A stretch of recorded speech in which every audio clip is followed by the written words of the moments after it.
Boa noite, pessoal. Agradeço aí a vocês disponibilidade de estarem aqui, nos acompanhando mais uma vez. A Veneza vem nessa sequência de lives aí, né? Pra gente, o intuito é a gente aproximar, né, Brito? A gente está trazendo sempre informações para o cliente e a gente costuma trazer muito mais informações na questão do investimento, né, propriamente dito, mas algumas pessoas até esquecem um pouco desse tipo de solução que é tão importante quanto, né? Então, o Brito já é um parceiro nosso aí, Brito da Globus, já é um parceiro nosso aí já há um bom tempo. E, enfim, hoje a gente veio debater aqui a questão da PL, né, 250, que vai modificar aí, já está em tramitação, né? E caso aprovada, vai modificar bastante aí a questão do planejamento sucessório do cliente, inclusive em relação à previdência privada, né? E aí a gente vai também tentar trazer um pouco do que é o cenário de hoje, né? E o porquê que essa PL está aparecendo, que é isso que é o grande detalhe, né? Porque em momentos como que a gente está vivendo agora, né? De pandemia, tudo bem que a gente nunca, da gente aqui nunca vivenciou isso, mas quando se tem crises, sempre volta à pauta a questão tributária, né? Então, Brito, te apresenta, faz essa apresentação aí para a gente tocar. Agradeço a disponibilidade. Os clientes gostaram bastante quando a gente comunicou que ia trazer esse tema, que de fato é muito, muito interessante e muito pertinente. Perfeito. Eu agradeço, na verdade, o espaço de vocês, a confiança novamente, né, da gente ter essa parceria. Eu sempre costumo brincar ali, ao vivo é muito mais legal essa piada, mas eu costumo brincar que desde pequeno a gente é parceiro, né? No meu caso, eu tenho 1,65 m, mas com muito orgulho. Aqui não tem como ver muito, mas a gente já tem essa parceria desde o início, lá atrás. E aí, contar rapidamente quem é o Brito, quem é a Globus, né? Essa empresa que vem nessa parceria com vocês, com o mercado como um todo. A gente entrou em 2013 para fazer a parte de proteção patrimonial da XP Investimentos. Então, a gente entrou tanto na parte corporativa quanto na parte individual. É uma equipe que trabalha junto já há quase 10 anos, tá? Então, a gente entrou na XP na época em 2013, ficou até final de 2015 para início de 2016, nesse movimento de fazer essas consultorias para a pessoa jurídica no âmbito de redução de custo, da parte securitária, garantias, enfim. E eu entrei na parte de pessoa física, olhando muito questão sucessória, questão tributária, questão jurídica, para tentar ajudar os clientes e como encaixar isso na carteira de locação. Como você bem falou, não adianta só olhar para a rentabilidade, né? Não é só aplicar, não é só ganhar dinheiro, porque se não se planejar, você vai deixar alguma coisa no meio do caminho em algum momento. Em 2000, final de 15 para 16, a gente fez o spin-off da operação da XP, até porque a gente sabe que a XP agora é outra empresa comparado lá atrás, é uma empresa muito grande ao que era antes, é um mercado muito exponencial, então você consegue ter um atendimento de várias contas sendo abertas ao mesmo tempo, todos os dias, toda hora entra recursos financeiros, e essa parte que a gente toca, ela acaba sendo muito mais consultiva, então a gente precisa de N informações do cliente para ver o que faz sentido e o que não faz sentido, desde a questão de regime tributário, regime tributário que ele atua, até com relação a como ele casou, né? Qual é o regime de casamento que ele tem, se ele adquiriu algum tipo de herança no meio do caminho. Então, são muitos detalhes jurídicos que a gente entra nessa parte de pessoa física e você não consegue ganhar uma escala efetiva dentro desse negócio. E como a XP é uma empresa de escala, a gente fez o spin-off da operação, a gente saiu com toda a equipe, o corpo técnico da XP e montou a Globus no início de 16, então no dia 4 de janeiro de 16 a gente monta a Globus. Somos hoje em aproximadamente 40 pessoas nesse time, a matriz é Rio de Janeiro, filial em São Paulo e Nordeste, em Fortaleza. Hoje a gente tem aproximadamente 220 parceiros espalhados pelo Brasil, principalmente no mercado financeiro. Desses 220 ali, 210 trabalham com o mercado financeiro, muito porque o nosso DNA nessa consultoria é atuar no mercado financeiro, porque a gente passou por uma empresa do mercado financeiro, né? Então a gente tem um olhar um pouco mais diferenciado e com viés mais financeiro para toda a consultoria que a gente entrega, tanto na pessoa física quanto na pessoa jurídica. E já, talvez entrando aqui já no tema que a gente vai abordar, né? Essa questão da PL é muito importante, mas para a gente poder iniciar, a gente tem que entender 2 pontos. qualquer movimento financeiro ou patrimonial ao qual eu mude de um CPF para outro CPF, eu tenho 2 tipos de tributação. A mais conhecida, que todo mundo sabe, é o imposto de renda. Se eu faço a venda de um patrimônio, a venda de um bem, basicamente aquele bem sai do meu IR, passa para o IR do comprador, eu recebo o dinheiro dele e pago o imposto de renda se estiver ganho de capital. Até aí não tem nenhuma novidade. Um outro ponto de atenção, como que eu tiro o patrimônio de um e jogo para o outro? Através de uma doação de patrimônio. Eu não consigo basicamente tirar do meu imposto de renda e passar para um outro CPF se não tiver uma transação financeira ou se tiver uma doação. Nessas 2 situações, há cobrança de imposto. O ponto é saber o que é mais interessante, o que faz mais sentido e o que não faz mais sentido. E eu quero mostrar para vocês como é que isso funciona no Brasil comparado ao mundo e o que está previsto a mudança, né? Quais são os movimentos tributários que vem acontecendo, justamente para a gente não correr a vida inteira acumulando recursos e aplicando e se privando de fazer as coisas. E lá na frente eu tenho um sócio, que acaba sendo o governo que é meu sócio, né? Em tudo ele é meu sócio, que vai levar parte desse patrimônio que eu acumulei. Então, eu vou compartilhar minha tela aqui. E dando um adendo para vocês. Eu não passo slide, tá? Quem já fez evento comigo já sabe, eu não passo slide. Sempre vão ser sites do que está acontecendo no momento. E aí, até deixar para vocês depois, André, todos os links que a gente passar aqui, a gente vai disponibilizar para vocês e vocês podem encaminhar para os clientes nas sequências que solicitarem, tá? Então, todas essas informações a gente tenta pegar as mais atualizadas do mercado. Eu vou compartilhar a primeira tela com vocês, indo naquela questão do ITCMD, que eu falei que é o segundo imposto. O primeiro imposto de renda, o segundo é imposto de sucessão ou herança ou doação. E como é que ele funciona no mundo? Quando a gente para olhar, a gente tem um gráfico aqui onde vem trazendo as alíquotas praticadas de cada país. Lembrando que aqui é a alíquota máxima. Qual é o máximo que cada país cobra? E a gente pode dar uma olhada que o Brasil e a Itália estão iguais. Então, basicamente, o custo de passar o patrimônio para frente, sendo na doação ou sendo na sucessão, ele é o máximo 8% no Brasil e quem determina esse teto é a União. Tá? Então, André, quem bota o teto é a União e quem cobra, quem colhe esse imposto, ele é o governo. Ele é 100% arrecadação estadual. Isso é importante a gente ficar sabendo, porque depois a gente vai ver o movimento que está acontecendo entre União e Estado. Tá? O máximo que você pode cobrar hoje, 8%. Podem ver que França cobra 60%. Olha que louco é a França comparado ao Brasil, né? E geralmente a gente é conhecido pelo país do imposto, o país da carga tributária. A gente está perdendo esse posto aí, pelo menos no quesito sucessão. Pelo menos em herança, né? Pelo menos em herança a gente está lá atrás, né? Não sei até quando, mas a gente está lá atrás. E aí eu ressalto aqui alguns pontos. Não sei se você vai lembrar, André, aquele ator francês, Gerard Depardieu. Sim. Conhecido pra caramba aí na sessão da tarde. Houve, inclusive, muito atrito, né? Ele foi. Você vai dar continuidade aí nessa. Para eu não soltar o spoiler, né, Brito? Não, pode ficar à vontade, aqui é um bate-papo. Mas ele foi chamado de traidor, foi chamado de uma série de coisas, porque ele, de fato, correu, né? Ele correu. Ele decidiu sair da França por conta dessas questões. Exato, por questões tributárias, de uma maneira geral. E ele acaba indo ser expatriado para a Rússia. E se a gente para olhar aqui no gráfico, olha a Rússia aqui, ó, do lado da Suécia, Noruega, México, 0. Ele não tem carga tributária ao doar ou ao falecer, né, a sucessão dele. Então, não faria sentido realmente ele criar um patrimônio que ele criou e deixar 60% para o governo. Não era tão lógico assim. A gente tem aqui os Estados Unidos, né, que todo mundo acha bacana morar nos Estados Unidos, mas tem que tomar cuidado. O patrimônio do americano que não é planejado na hora da sucessão, ele pode perder ali 40% desse valor. E a gente tem Será que é por isso, né, Brito? Será que é por isso que lá nos Estados Unidos, inclusive, é um país onde se dá muito valor à questão do planejamento, não só financeiro como sucessório? Então, não é à toa, né? Exato. Quando você tem incentivo tributário para se planejar, você se planeja. Agora, imagina o seguinte, a gente está pegando o Brasil com 8% de teto. Você vai saber melhor do que eu. Quanto é que era a Selic aí na época do pico histórico ali da Dilma? Chegou a bater o quê? 13, 14? 14,25.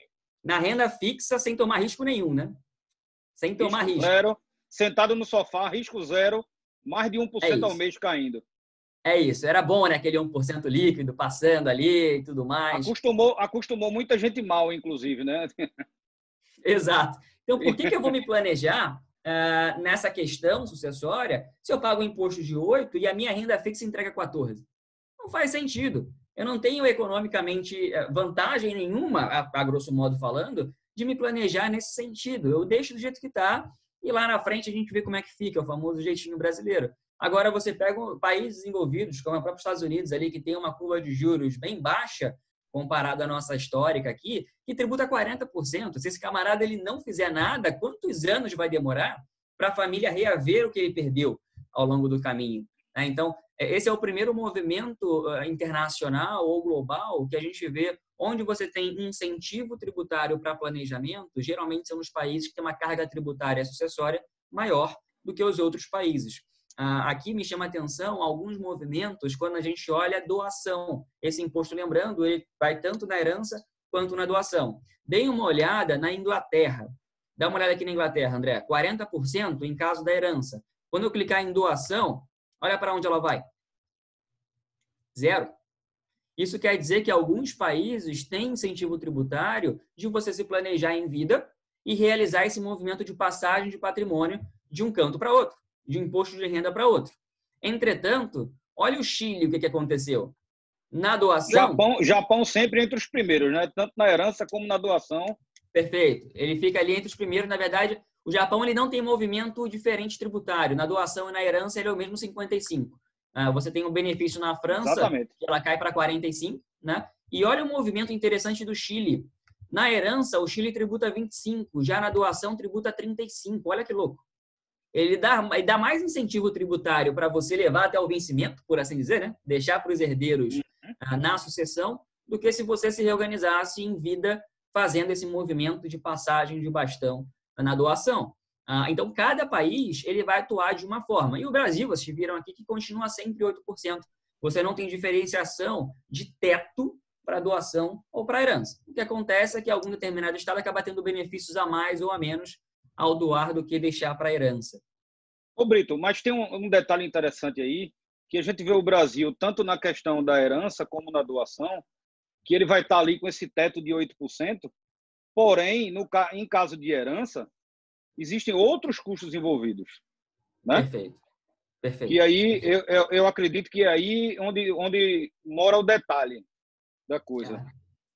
Você tem, primeiro, não é só o imposto direto que você paga, né? Você tem ali Exatamente. o cartório, você tem o honorário advocatício, você tem os documentos que estavam atrasados, você tem, eventualmente, ali que atualizar o valor do imóvel, porque tem que pagar imposto de renda, se for o caso de vender, enfim. Você tem uma série de custos adicionais e o que a gente está vendo aqui é basicamente um custo, né? É o direcionamento de um custo que é especificamente o imposto de doação ou de herança. E aí eu vou dar um zoom agora dentro dos estados brasileiros, porque a gente viu aqui como é que funciona no mundo, comparado ao Brasil com... Agora eu vou dar um zoom nos estados brasileiros e vocês vão dar um zoom aqui maior.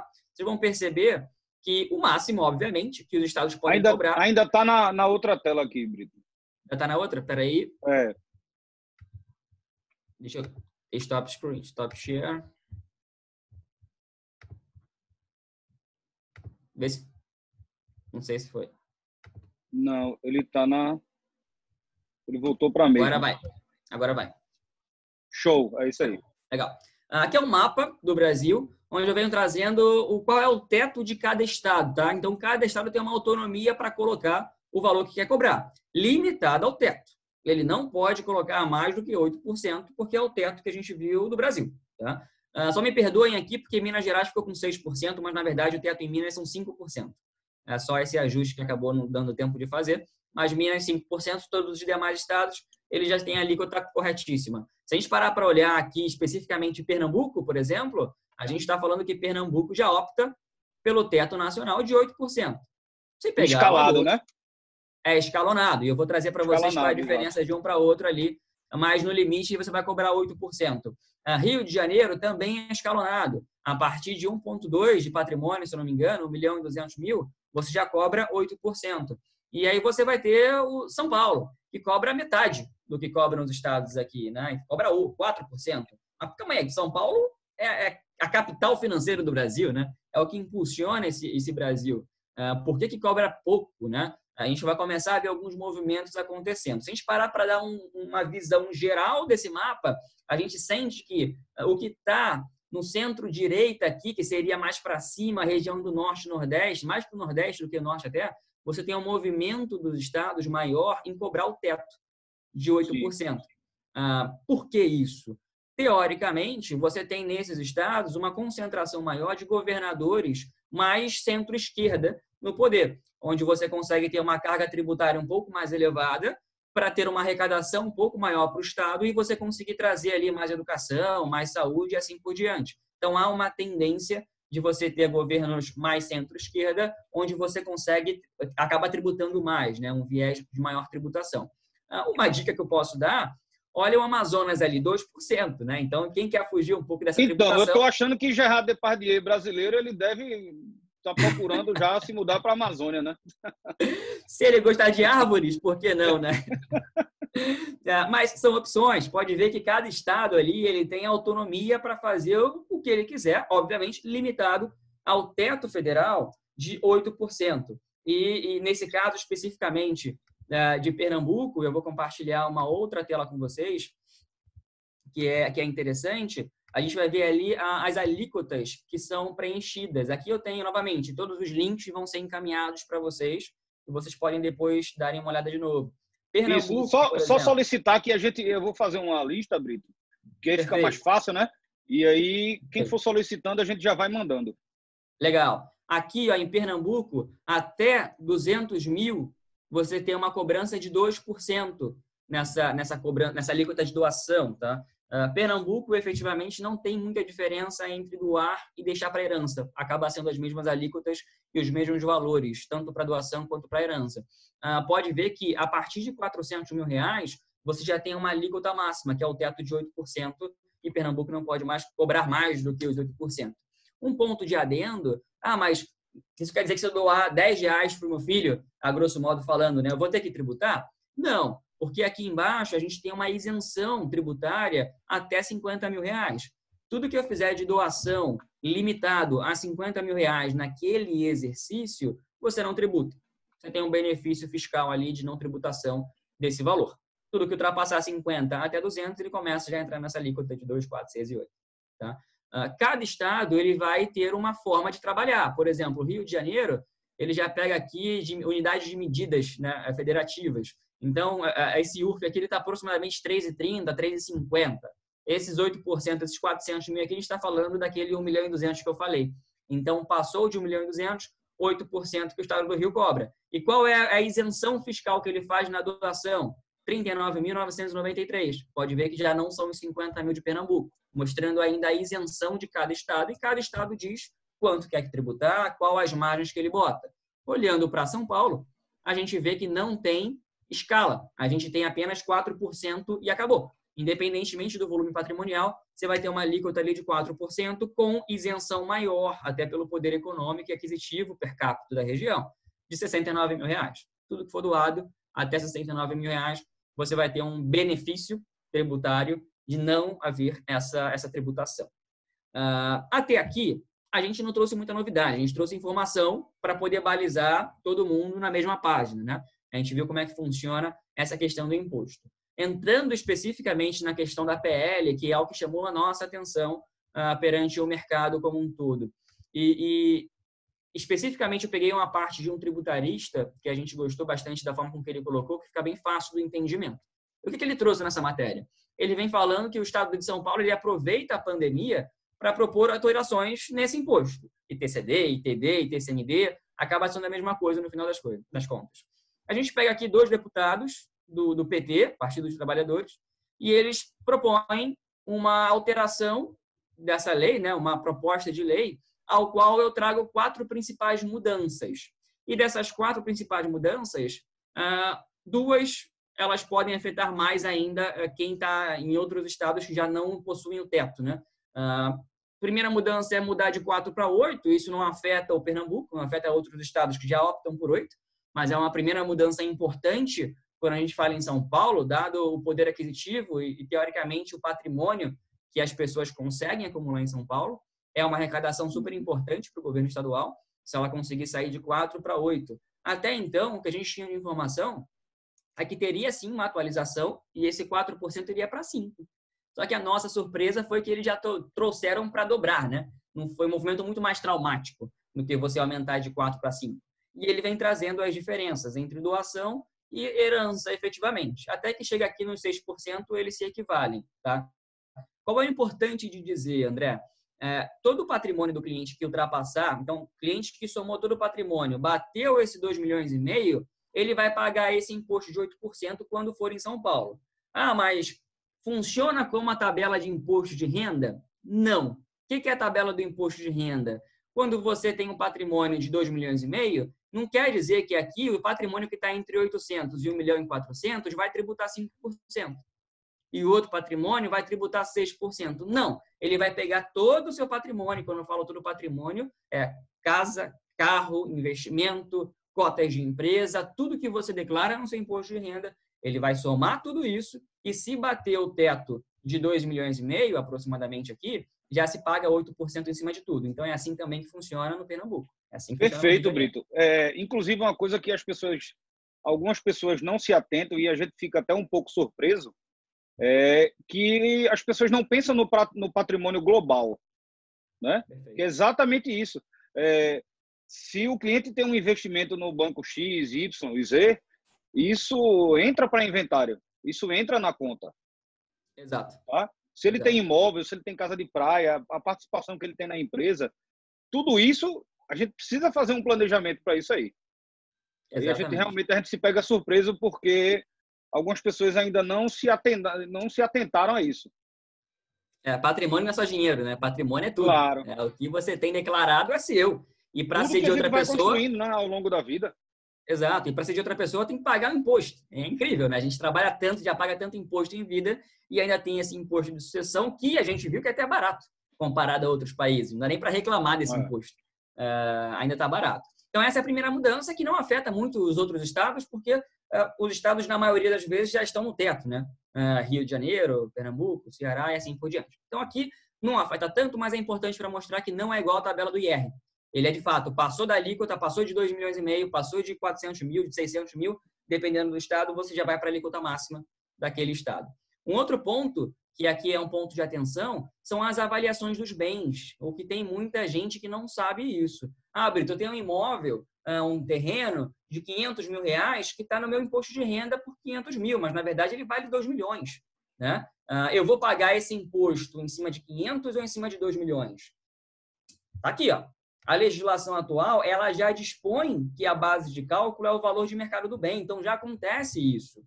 Já é padrão você pegar o valor de mercado e não o valor que está declarado. O que eles querem propor é que a ideia agora é que a Secretaria da Fazenda faça uma avaliação específica, ao invés de utilizar os cadastros das prefeituras.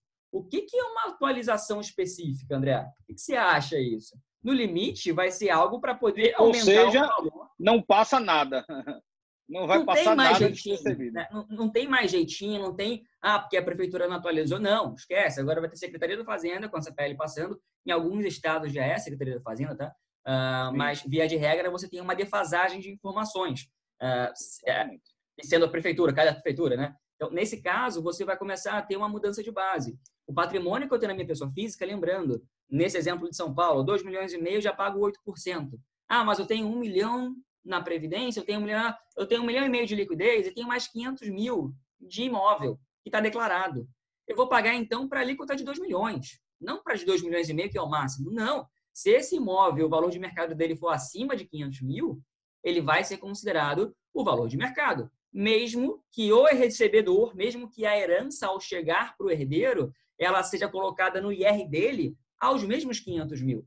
São impostos diferentes. Né? Uma coisa é imposto de renda, outra coisa é o ITCMD. A movimentação de planejamento de patrimônio de um IR para outro é a movimentação do que está declarado, não é a movimentação a valor de mercado. Porém, o valor do imposto a ser cobrado é a valor de mercado. Olha que louco.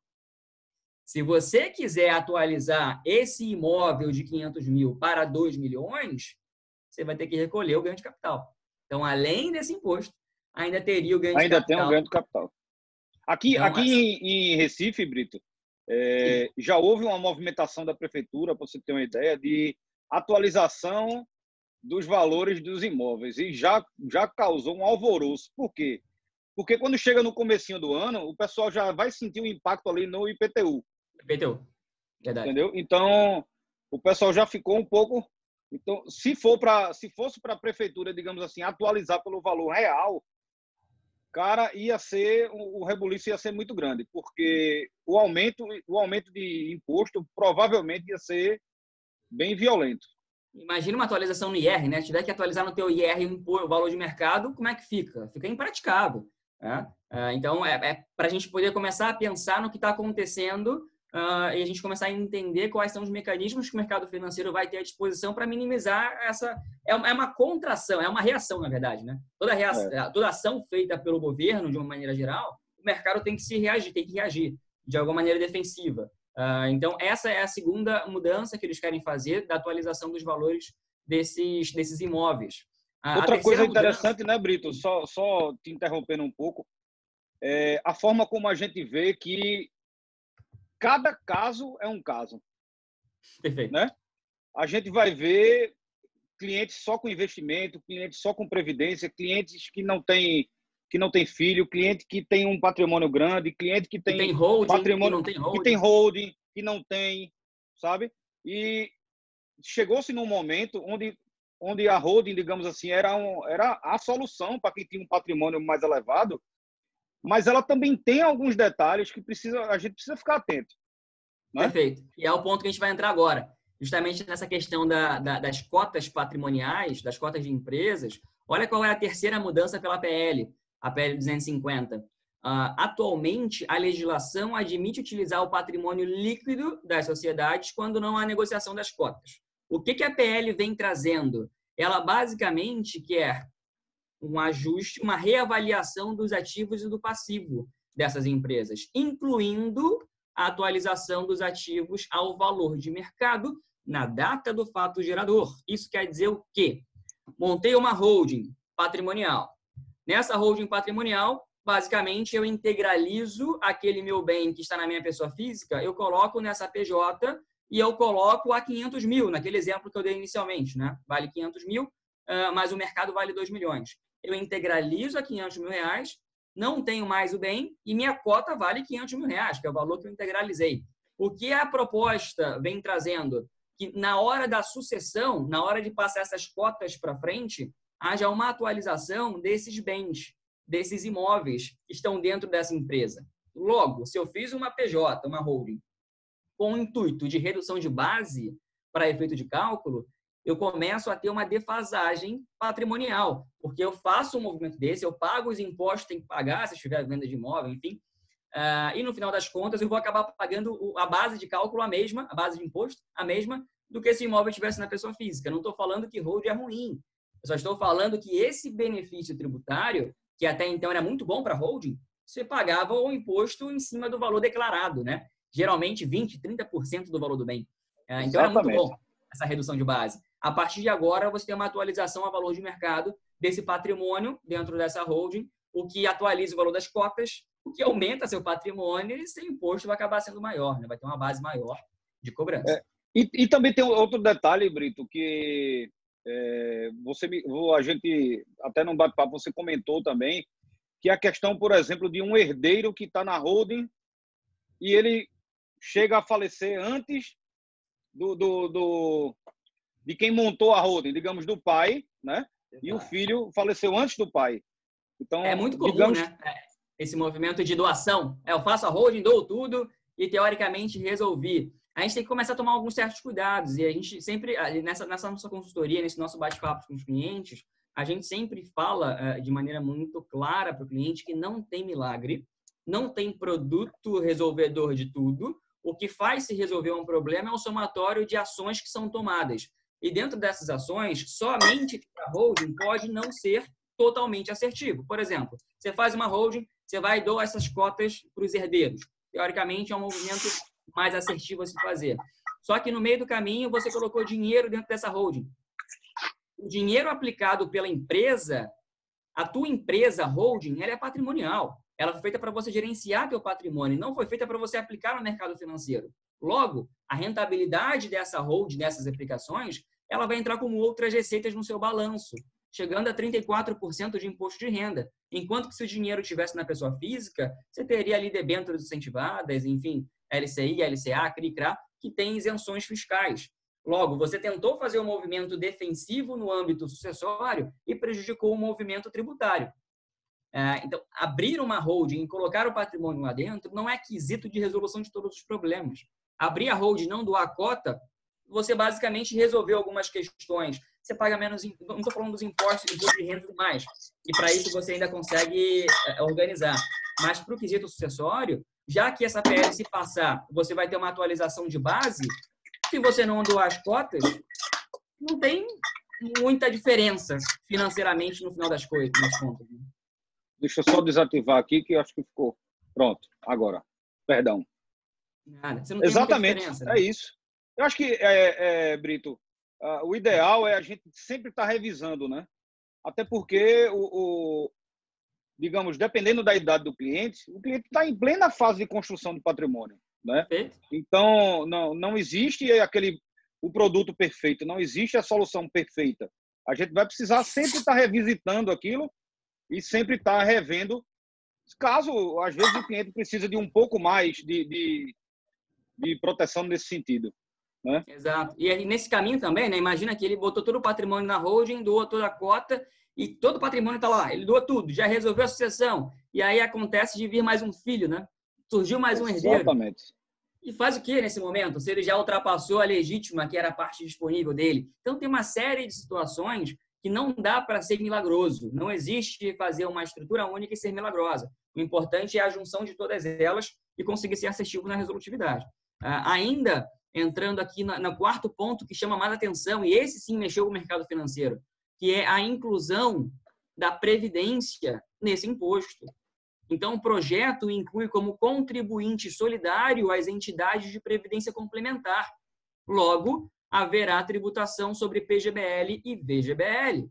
E ele vem dizendo ainda que essas medidas tomadas acima, todas essas que a gente listou, elas não são inovadoras, porque 10 estados já adotam essa progressividade de alíquota, como é o caso do Rio, como é o caso de Pernambuco, e assim por diante.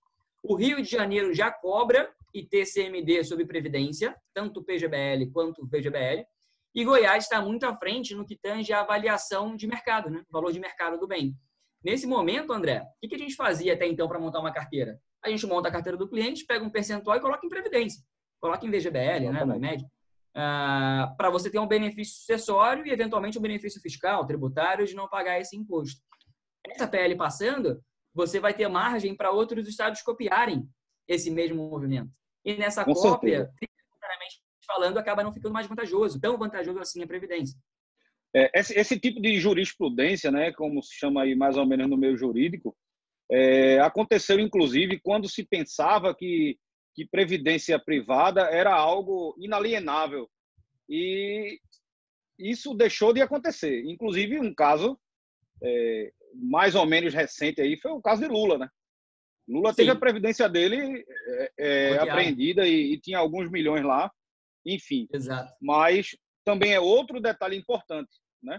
Porque existem ferramentas que de fato são inalienáveis. O que hoje já existe uma jurisprudência que tira a previdência privada dessa categoria. E agora, além disso, né? Agora ainda vem a questão da tributação em cima da previdência. Então, isso é uma coisa bem importante, bem pertinente, que a gente precisa ficar atento, porque antes a gente usava a previdência para fazer esse tipo de planejamento, e agora, caso isso passe, a conta vai estar errada, porque vai faltar lá na frente, né? Exato. Se a gente for incidir nessa tabela aí, que ela vai entre 2% a 8%, então significa dizer que a gente vai ter um ônus a mais para a gente poder mexer nessa previdência. Fora imposto de renda, né?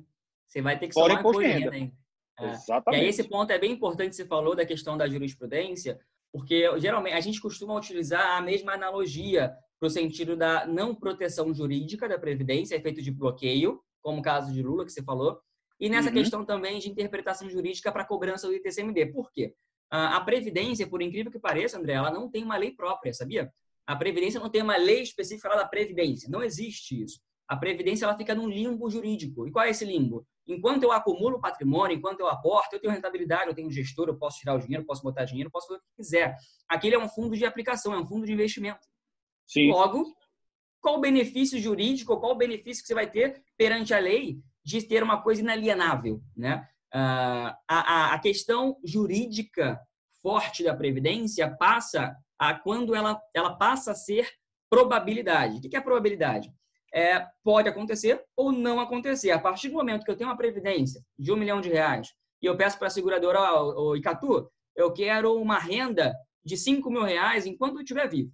Nesse momento, o cliente ele deixa de ter aquele R$1 milhão, até porque ele declarava aqueles aportes no IR dele, né?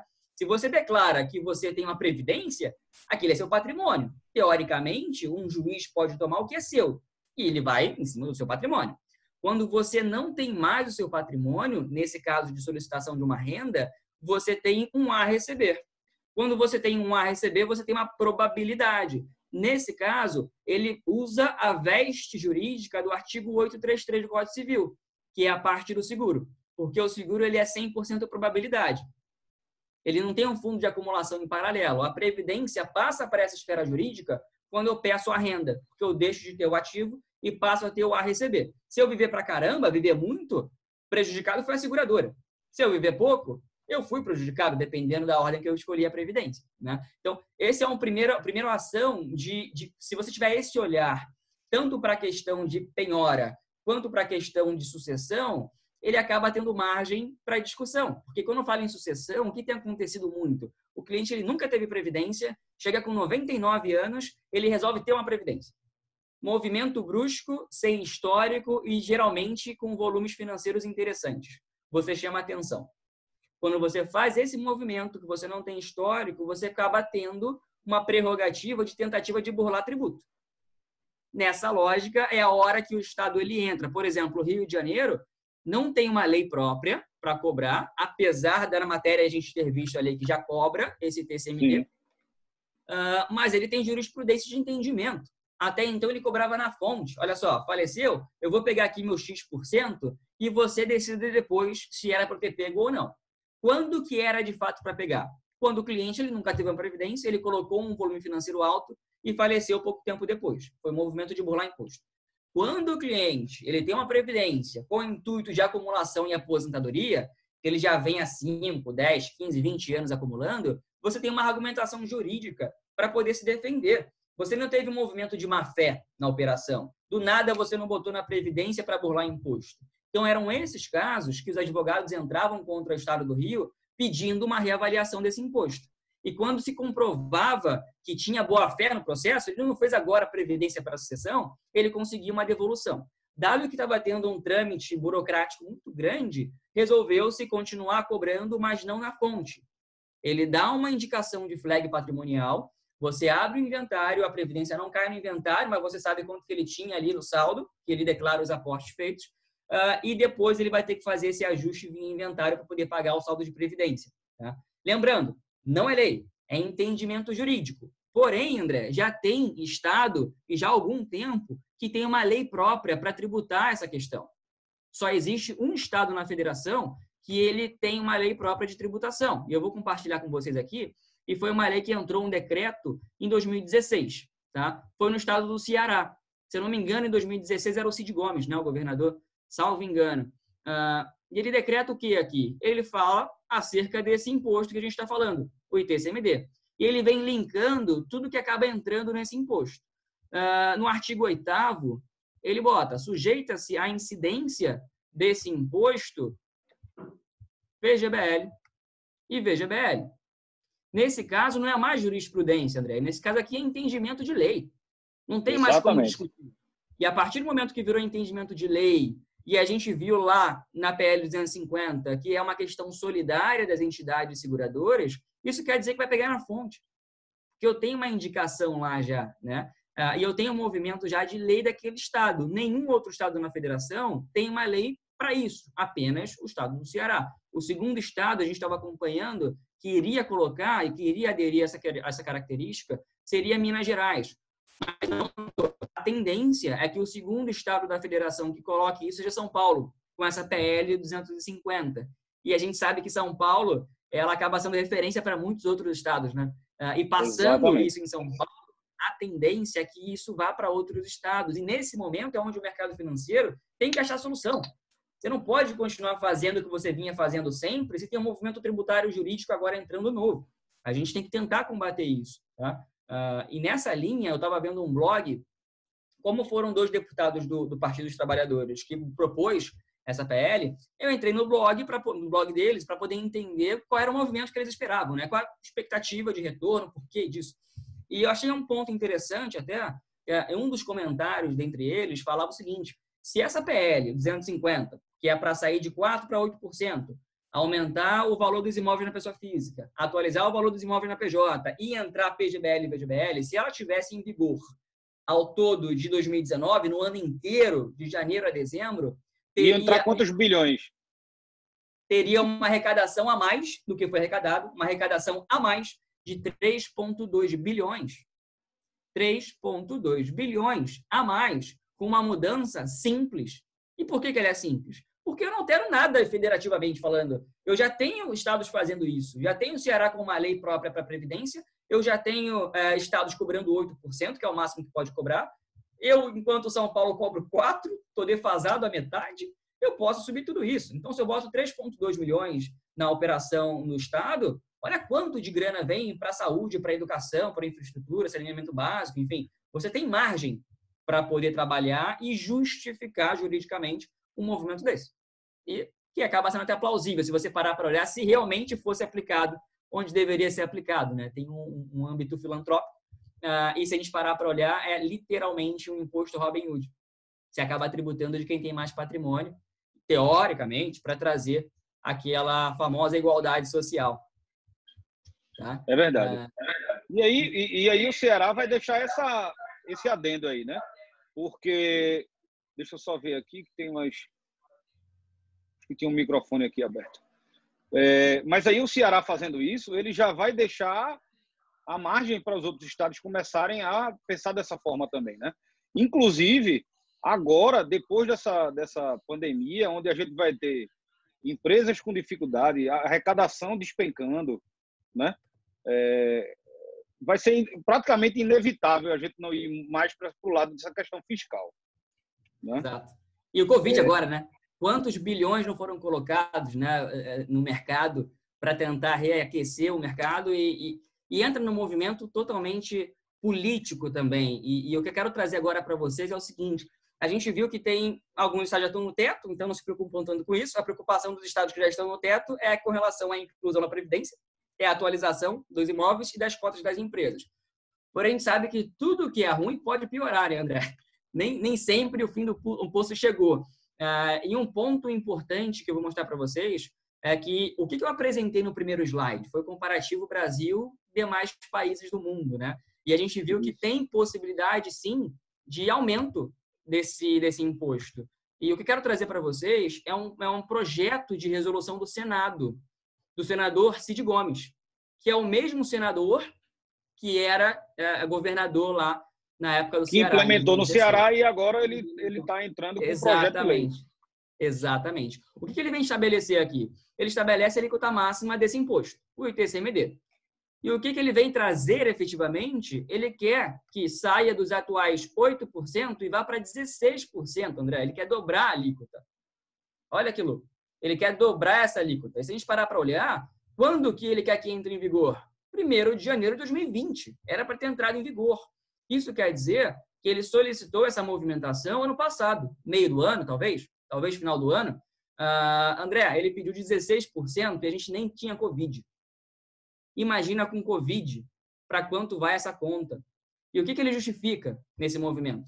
A duplicação da alíquota máxima do imposto ampliará as margens dos estados, o que contribuirá para ter um alto quadro de dificuldades. E não tinha Covid. Ele colocou isso no ano passado. E ele vem trazendo aqui que a elevação aproxima as alíquotas potenciais das praticadas em países desenvolvidos.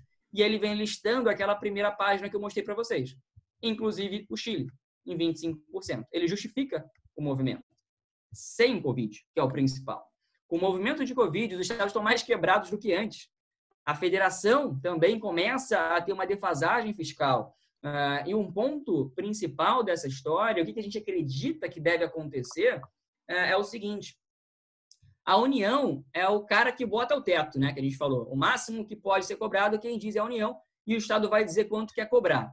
É inconstitucional, André, a União pegar parte desse imposto. 100% dessa arrecadação vai para os estados, para poder amenizar as contas dos estados.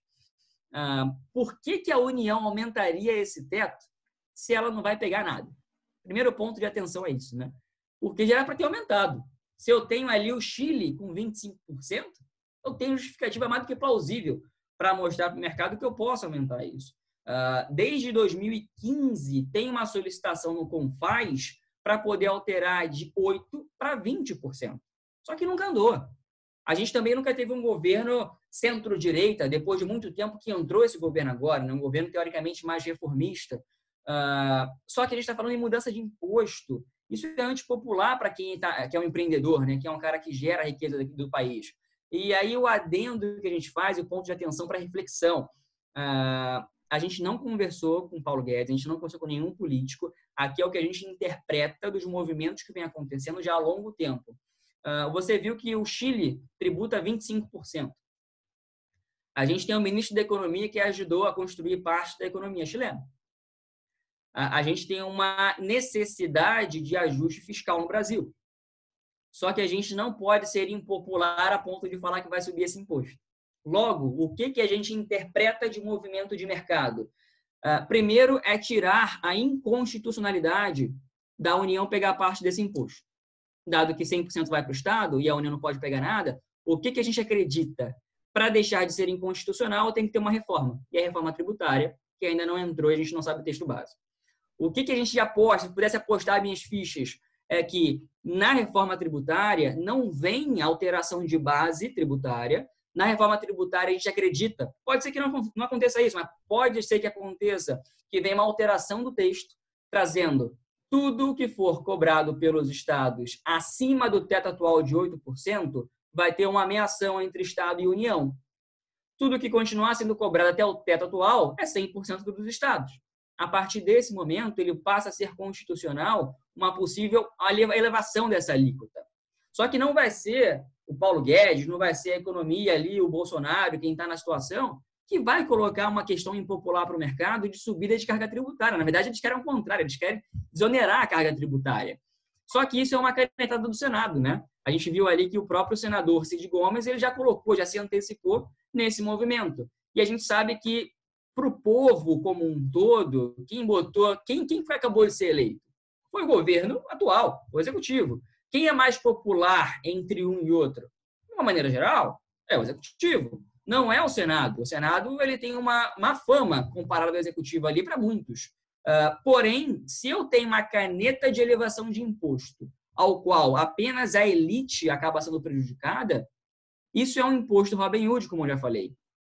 Torna a ser popular o Senado quem é que pode aumentar essa alíquota, porque você justifica um movimento de devolução. Você justifica que o aumento de um lado para poder aplicar no outro. Então, eu vou trazer igualdade social, vou trazer mais respiradores, vou trazer mais um bocado de coisa, mais hospitais, creches, assim por diante. Então, você acaba tendo uma foto política muito positiva para os dois lados.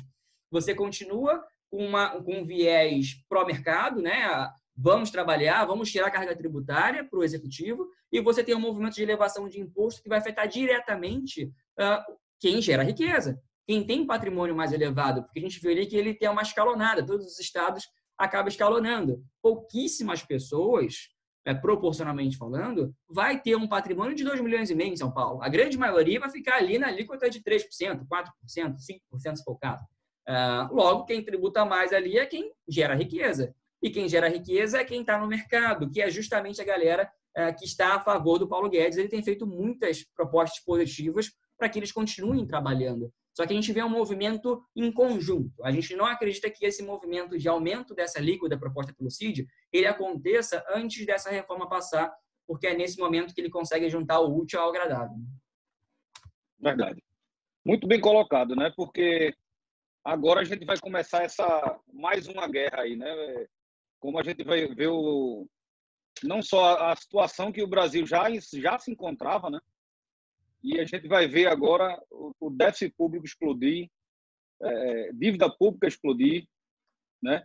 E dificilmente a gente consegue encontrar outra saída a não ser eles encontrarem alguma alternativa para, de fato, ir para a parte fiscal. A gente sabe que Paulo Guedes ele tem essa bandeira, inclusive o presidente ele já deixou claro que não quer aumentar imposto, inclusive, principalmente para as empresas, né? Principalmente para as empresas. Mas é uma coisa que a gente precisa, de fato, ficar atento, porque isso vai mexer diretamente com todo o nosso planejamento, né? Exato. E aí, André, se eu te falasse ainda que essa questão do imposto, que hoje está 8, que pode ir para 20, ele ainda tem multa. Você acredita nisso?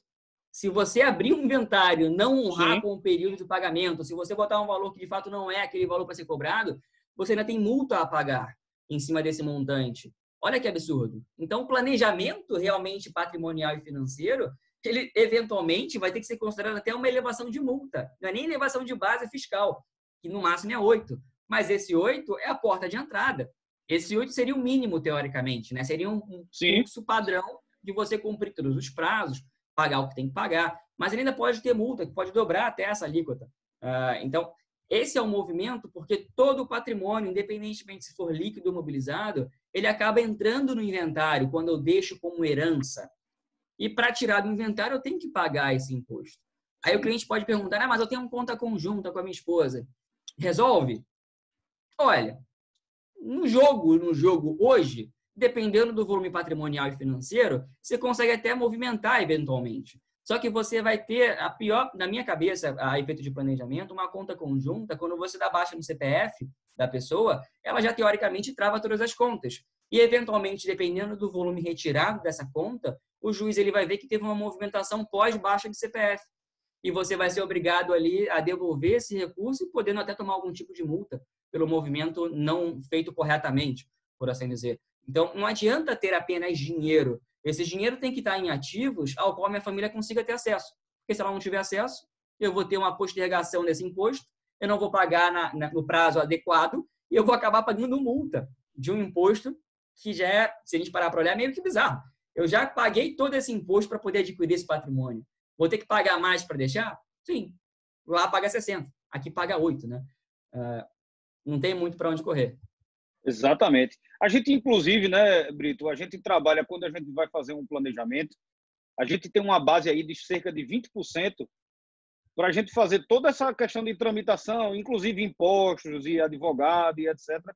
E é uma coisa interessante que você colocou, é o fato de perder o tempo, perder o prazo, a gente ainda vai ter outros custos, né? Mas não só isso, dependendo da complexidade do que é um inventário, a gente ainda coloca nessa conta uma margem para aquela família se manter durante um determinado período de tempo, né?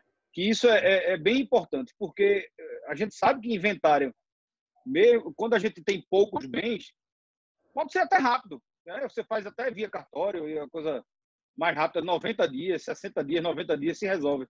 Mas quando é uma coisa mais complexa, não se resolve, né? E se tem vários herdeiros, aí é que o negócio fica mais complexo ainda. Eu não falaria nem em vários herdeiros. Eu posso ter 2, mas que tenha litígio. Já era, né? Não tem muito para onde ir. Eu posso ter 10 filhos, mas todo mundo, ok, um for fair com o outro, você consegue andar bem.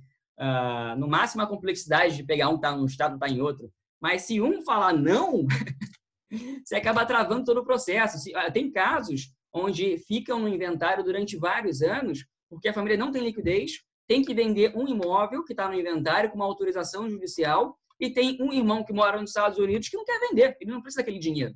E a família acaba passando necessidades por esse único irmão ali que eventualmente não quer vender, ele bota uma barreira jurídica, né? Então, tem que tomar cuidado. Acaba que você acumula patrimônio a vida inteira e na hora de passar esse bastão para frente, você vai acabar perdendo parte desse patrimônio. Tem um caso mais emblemático no Rio, que o patriarca da família, ele construiu um famoso império lá atrás, no ramo imobiliário.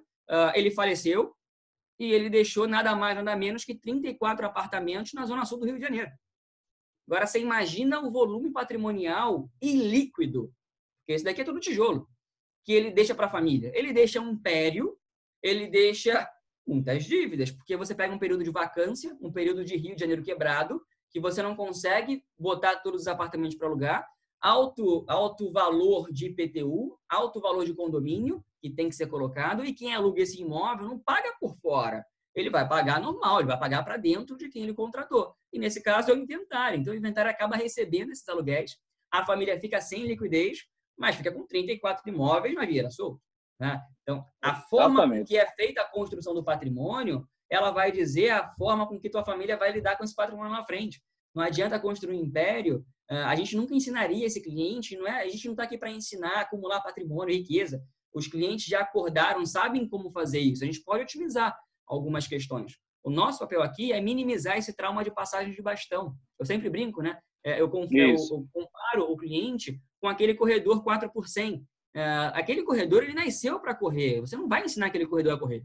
Você pode ajudar a pegar o bastão e passar para o próximo competidor, porque isso ele não nasceu para fazer. Essa questão técnica de pegar aquele bastão, correr 100 metros e passar para o próximo, nessa passagem de bastão, se ele deixa esse bastão cair, nesse bastão, nesse exemplo, é o patrimônio, se esse bastão cai, demora muito, perde muito patrimônio, aquele esforço da corrida vai por água abaixo, porque tem outros competidores para continuar correndo, né? Não competidores, outros parceiros e outros herdeiros. E o nosso papel é muito minimizar esse trauma de passagem de bastão. Qual é o ambiente melhor tributariamente? O que o mercado financeiro pode fazer para aliviar essa carga tributária? Então, esse é o movimento que a gente vem trazer hoje, que é mostrar que o que era feito até ontem de benéfico com a Previdência passa a não ser mais 100% como era antes. Continua sendo muito bom, continua não entrando no inventário, é uma liquidez imediata, paga 10% de imposto, aquela coisa toda. Só que tributariamente falando para esse imposto, passa a não ser vantajoso. É verdade. E interessante, Brito, que a gente hoje já falou dessa modificação em relação à previdência privada, a gente já falou de holding, a gente meio que tocou, pincelou aí a questão de, por exemplo, que é uma forma também, né? Testamento é uma das formas de se fazer sucessão. Porém... E só um adendo ao testamento, né? O testamento, se você parar para olhar, a nossa indicação é que ele seja feito em casos bem específicos. Porque se eu não tenho problema ali de litígio, não tenho menor de idade, não tenho nada... Porque se pode ser contestado lá na frente, independente de testamento, né?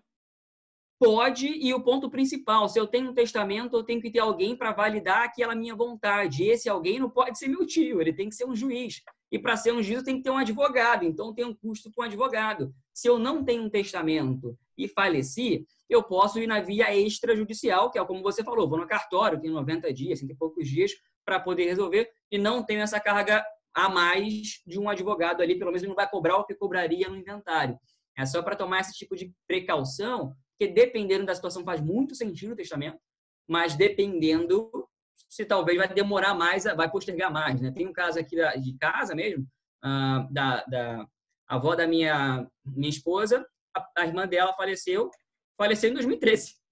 E não tinha tanto patrimônio assim. A gente está falando de patrimônio de 1,5 milhão, 2 milhões. Mas imagina que ela tinha 4 irmãs. Só que uma irmã faleceu. E essa irmã tinha 4 filhos. Então agora são 4 falando por uma. Olha como é que fica a doideira patrimonial para poder ser passada, né? É complicado. A gente só sabe, quem passou sabe que realmente é traumático essa questão. E ainda mais, além de ser traumático, ser dilapidado a efeito de carga tributária subindo, piora tudo. A gente sabe que piora tudo. Claro. Até porque, né, Brito, a gente passa a vida toda da gente trabalhando, se esforçando para deixar um mínimo de conforto para a gente chegar lá na frente, a gente manter o nosso padrão de vida, né? E dói a gente saber que a gente não tem um planejamento e que isso aí pode fazer exatamente isso que você falou, né? A lapidação do patrimônio. É realmente algo que a gente precisa ficar um pouco mais atento a isso. Inclusive o Brito, né? Junto com a Globus e essa parceria que a gente tem soluções para a gente fazer, tá? Algumas não, várias, né, Brito? Fazer esse estudo mais completo dessa questão desse planejamento. E a gente vai tentar sempre estar englobando tudo, que isso é o principal. Outro detalhe é a gente estar sempre atento a essas questões aí, dessas mudanças, Porque tem uma mudança dessa magnitude, a gente precisa parar e rever, né? Perfeito. Perfeito. E Até trazer para vocês uma o que a gente tem visto no mercado, né? Até então a gente usava muito previdência para essa questão, muito, muito, muito, muito. É o mais comum também, né? Os bancos vendem bem previdência, aquela coisa toda. Porém, a gente começa a ter que até estava falando aqui no início, né? Agora não é mais trabalho duro, é trabalho inteligente. Então, a gente tem que começar a trazer soluções criativas para o mercado financeiro. E o mercado financeiro começa a abraçar outras ideias que até então não eram abraçadas. Eu vou compartilhar com vocês. A gente começa aí na questão tributária e jurídica. Então, o que eu posso ter que pode me favorecer a efeito tributário quando eu falo nessa questão sucessória? E a gente vai direto na lei, né? A gente pegou aqui o que vem dizendo, e ele vem trazendo, o ITCD não incide sobre a transmissão por causa de morte e doação, dentre outras coisas.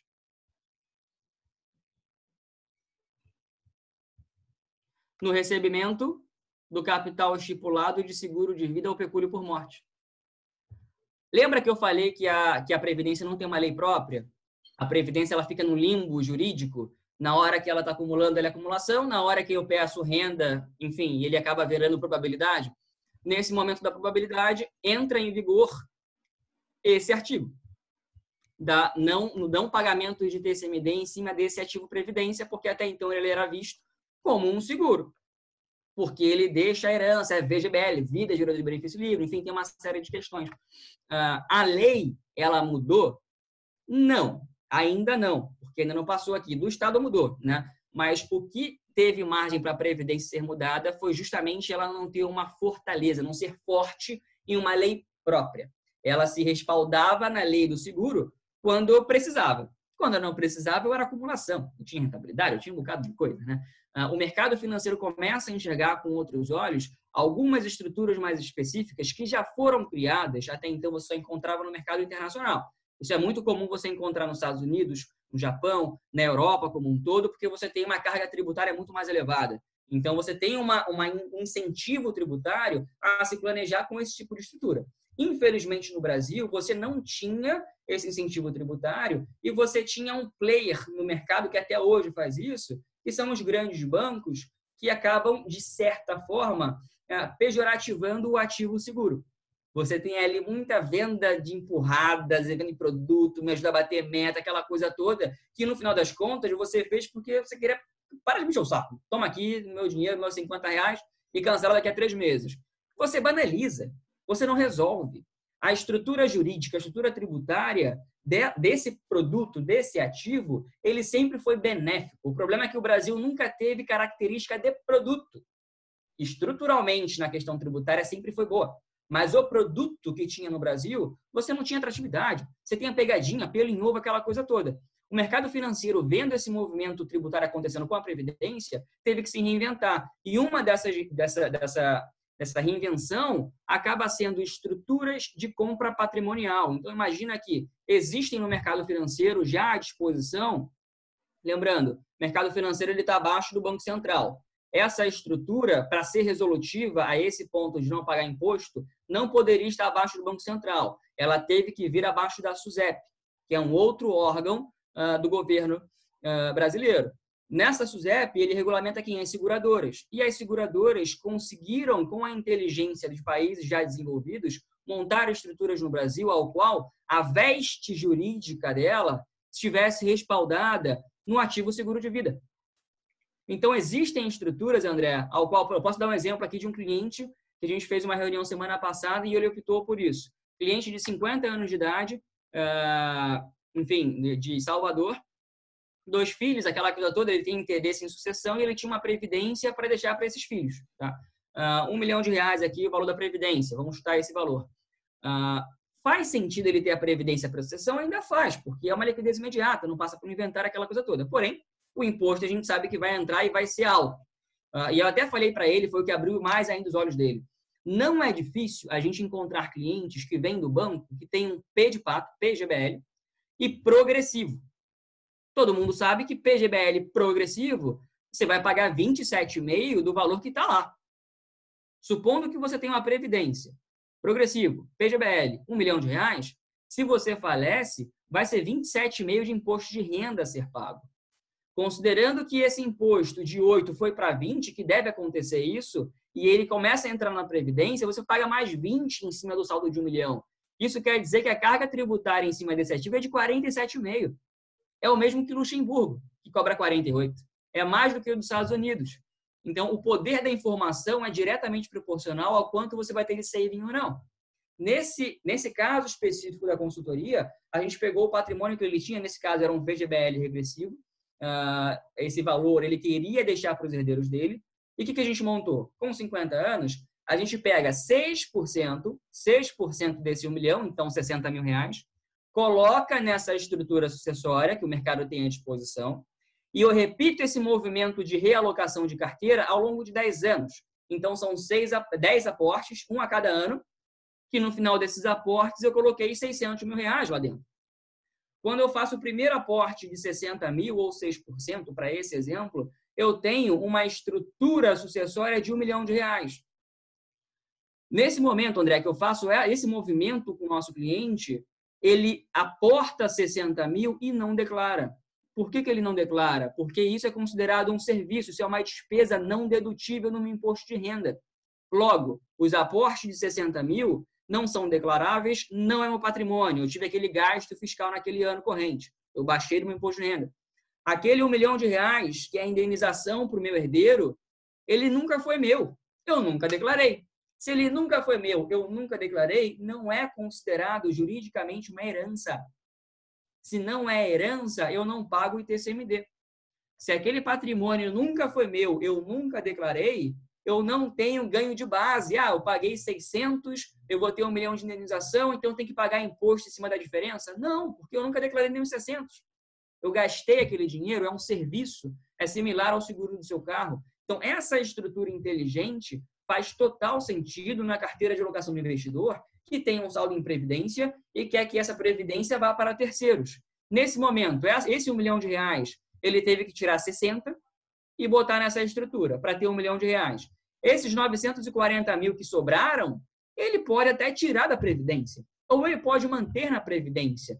E só com a aplicação dessa carteira, só com a rentabilidade dessa carteira, ano que vem ele coloca mais 60 mil nessa estrutura.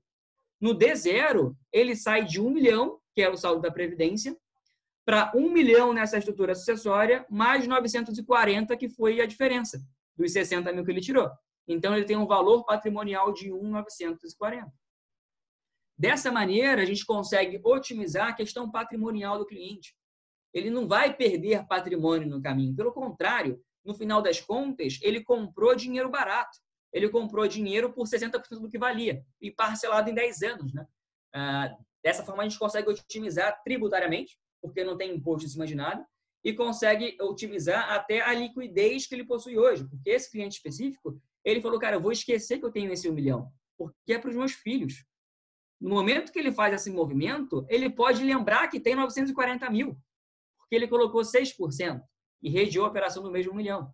Né? É só um exemplo para poder trazer para vocês que, sim, existem soluções, não é essa solução que vai resolver todos os problemas, mas ela pode compor uma salada de soluções que possa vir a ter dependendo da necessidade do cliente. Então, uma holding atrelada a isso, atrelada a uma previdência, dependendo do cliente, atrelada a uma doação, a um testamento, enfim, vai depender do caso a caso. É por isso que eu falei lá no início, né? A gente acabou saindo, fazendo spin-off da operação da XP, porque não tem como ganhar escala nesse tipo de situação. Uma reunião, ela demanda mais. Não é trazer o dinheiro para cá, aplica num produto IPCA mais e está resolvido, não. Esse modelo é bem mais consultivo e a gente precisa sentar e entender o cliente, porque todo produto ele é de prateleira. O que faz ser personalizado é a solução que ele vai encaixar no problema do cliente. Então, a gente não acredita que existe produto mágico. Perfeito, Brito. É isso mesmo. A gente já até passou um pouquinho aí de 1 hora de live, mas só pegar esse gancho de novo aí, que a gente vê, por exemplo, a modificação no mercado financeiro brasileiro, ela vem sendo uma coisa bem, bem gritante, né? Até muito pouco tempo atrás, as pessoas, como a gente estava também conversando lá no início, elas estavam acostumadas a sentar no sofá e aplicar num tesouro e tá pingando lá 1 e poucos % no mês. Hoje a gente está numa situação sem esforço nenhum, né? Hoje a gente está numa situação completamente adversa, né? A gente está com a Selic aí a 3%, existe uma grande probabilidade dela chegar a cair para pelo menos 2,5%, né? Isso em outra ponta aí pode ajudar a questão de investimento, mas enfim. Mas o mercado financeiro, de certa forma, mudou. Mas não é só o mercado financeiro que precisa mudar. Se a gente pegar, por exemplo, também pegando um pouquinho o gancho do que você falou, se a gente pegar países como Estados Unidos e Japão, 90% das pessoas têm, por exemplo, uma proteção, pensam numa questão sucessória, tem toda uma questão de um planejamento. Não sei se só pelo fato da tributação desses países ser bem mais elevada, né? Acredito que isso seja é um belo incentivo, né? Um belo incentivo, né? Mas é de fato o que está acontecendo. A gente está vendo um movimento no mundo que a gente está enxergando isso agora no Brasil, mas esse movimento de juro baixo no mundo já faz um tempo que está acontecendo.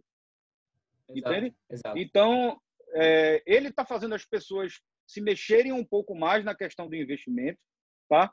E quando a gente vê problemas fiscais, problemas como esse causado pela pandemia, como você também falou, né? A gente pegar um país que já estava vários estados em dificuldade, vários estados quebrados, né? Então, depois, como se não bastasse, vem uma pandemia e, né? Enfim, a gente vai ter muitos desafios pela frente, né? A gente vai ser um cenário bem desafiador, mas isso atenta para que a gente também se mexa no sentido da gente proteger o nosso patrimônio, né? Perfeito. Também pegando o que você falou, não é só o fato de as pessoas pararam um pouco, sabe, Brito, de rentabilidade, porque a crise trouxe uma lição muito importante, que a proteção que a gente faz com a nossa saúde, fazendo um plano de saúde, com o nosso carro, fazendo um seguro do carro, a gente também precisa fazer essa proteção com a nossa carteira, né? Tanto é que a gente começou a utilizar alguns fundos, por exemplo, fundo de hedge e etc., que ajudam nessa proteção de carteira, tá? E aí a gente também abrir a mente para a gente pensar no nosso planejamento e na nossa proteção, né? E isso é muito importante, né? Se a gente está em plena construção de patrimônio, a gente precisa proteger algumas coisas, principalmente renda e etc. Tá? Exato. Tem uma pergunta aqui, eu acho, né, do Fábio? O Fábio está perguntando o seguinte. Boa noite, o produto é para qualquer idade? Na verdade, assim, como ele lida com probabilidade, ele tem umas limitações. E quais são as limitações? Entre 16 anos, pela lei, até, André, uma curiosidade, tá? O Brasil não permite, por lei, a contratação de seguro em nome de menores de 14 anos. Então, menores de 14 anos não pode contratar seguro no Brasil. Em outros países desenvolvidos, um recém-nascido já pode ter uma pólice de seguro. Essa questão jurídica foi muito por conta da alta mortalidade que teve de crianças no período que podia ser feito. Então, para você ver que agora, é muito... E que agora pode ser revisto, né? Porque isso Sim. também vem diminuindo ao longo dos anos e em vários países, não é só Brasil, né? Perfeito. Então, agora, não agora, né? Mas já de muito tempo, a lei diz que a partir de 14 anos que pode ter esse tipo de acesso a produtos, esse especificamente a partir de 16 anos, e ele pode chegar até 75 anos. Tá? Então, entre 16 e 75 anos, é possível fazer esse movimento com esse tipo de estruturação. O Fábio também está perguntando o seguinte. Pessoal, quem tiver mais pergunta, coloca aqui para a gente, porque aí a gente vai lendo aqui e já facilita. Ele está perguntando o seguinte.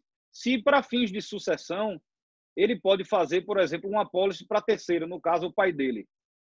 Perfeito. A gente tem muitos casos como esse, do filho, ele saber que vai ter uma carga tributária a se pagar, né? Até porque, geralmente, os patriarcas com mais idade, eles têm mais imóveis do que liquidez, efetivamente. Acaba sendo um público mais imobilizado.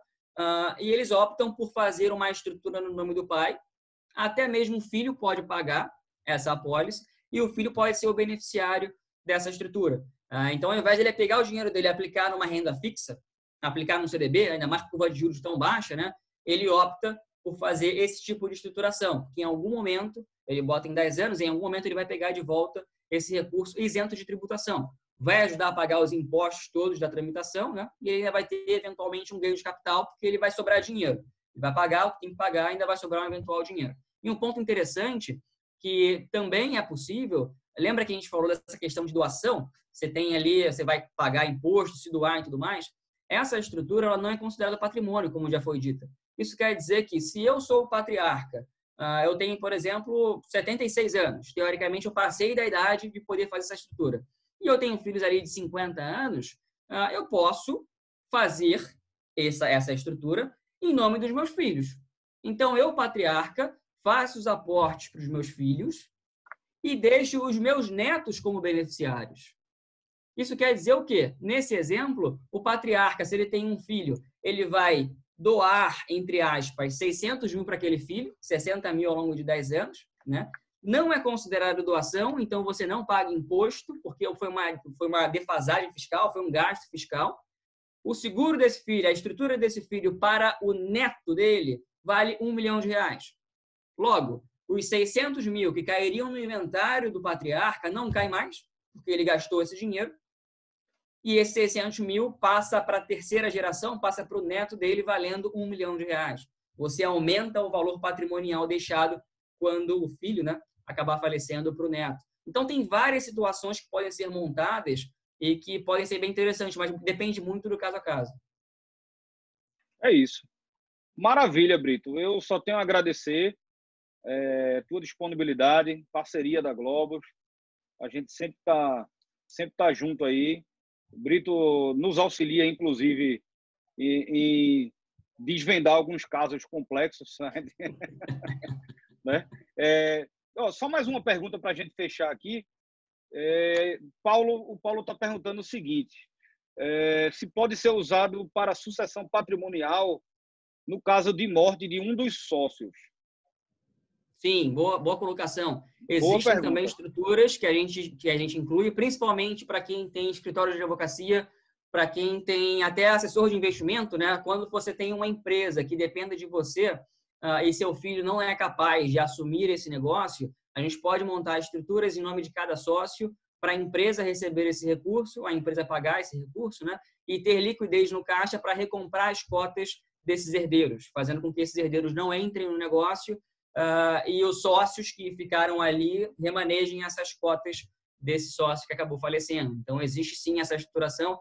Não é comum no Brasil, mas é muito comum lá fora. A gente aqui na empresa tem alguns casos desses, eu posso listar aqui, a gente tem pelo menos 15 casos de escritórios, principalmente no mercado financeiro e principalmente ali de advogados, que são questões mais técnicas, né? Que optam por fazer isso. Algumas empresas também de clínicas médicas optam por fazer isso, porque você tem que ser médico para poder ser sócio deles, né? Então, nesse caso, a gente faz uma estrutura para cada médico, havendo a sucessão de um deles, a família recebe o dinheiro e devolve as cotas e eles redistribuem. Então, é possível fazer sim.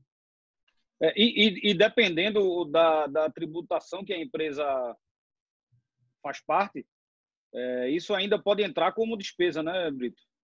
Se a empresa for lucro real ali, pode ter a possibilidade de ver com o contador de lançar como despesa operacional, né? Porque você vai fazer um seguro para os sócios para entrar para a empresa esse recurso, é em benefício da empresa, enfim, pode ser vista a possibilidade de abatimento fiscal, sim. Exatamente. Então é isso. Meu amigo, muito obrigado. Agradeço mais uma vez em nome da equipe da Veneza. Você é sempre bem-vindo aqui, mesmo de forma virtual, né? Mas quando tudo isso terminar, a gente espera uma visita sua aqui para a gente bater outro papo bem legal. Legal. Tá Conte bom? comigo aí. Eu agradeço a confiança, a parceria de vocês. Fico à disposição para os clientes que queiram fazer um bate-papo mais personalizado, tá? E lembrando também que eu vou divulgar para vocês todos os links que a gente passou aqui para todo mundo ter acesso, porque está tudo na internet, a gente só consegue compilar isso e mandar para vocês para facilitar a vida de todos. Maravilha. Muito obrigado, Brito, obrigado a todos que participaram e até a próxima. Abraço. Tchau. Um abraço.